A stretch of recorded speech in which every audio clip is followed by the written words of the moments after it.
दिवस नावाचा माणूस होता. त्याच्या बायकोचे नाव रात होते. दोघांना 2 मुलं होती. एक मुलगा सूर्य आणि मुलगी चंदा. चंदा आणि सूर्य फिरायला गेले. बगीच्यामध्ये रंगीबिरंगी फुलं होते. फुलपाखरू होते. काही पक्षी पण उडत होते.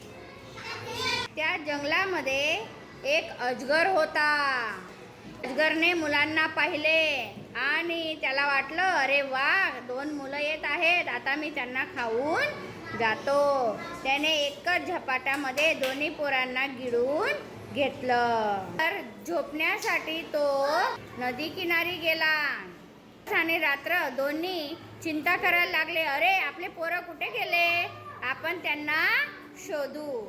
तिथे 2 कावळे होते. एका झाडाजवळ 2 कावळे होते.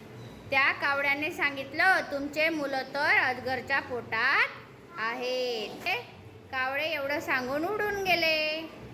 रात्र तिची बहीण झोप जवळ गेली आणि झोपला. तिने सर्व काही सांगितलं. तर झोपने सांगितलं, तू चिंता करू नको, मी अजगरला झोपवून देईल आणि तू त्याच्या पोटातून दोन्ही मुलांना बाहेर काढ. मग दोघी बहिणी जंगलात गेल्या.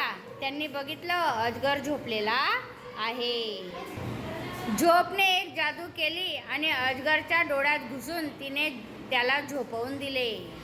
रात अजगरच्या पोटावर जाऊन बसली आणि रातने अजगरच्या पोटावर जाऊन दोन्ही मुलांना बाहेर काढलं. कोणाकोणाला? चंद्र आणि सूर्याला बाहेर काढलं. अजगर त्याच्या मागे मागे पळायला लागला आणि सूर्य चंद्र पण पुढे पुढे पळायला लागले. शेवटी चंद्र पहाडावर आणि सूर्य पण दुसऱ्या पहाडावर चढून आकाशात उडून गेले. अजगर त्यांना पाहत राहिला आणि तो आता त्यांना गिळू शकत नाही. Very good.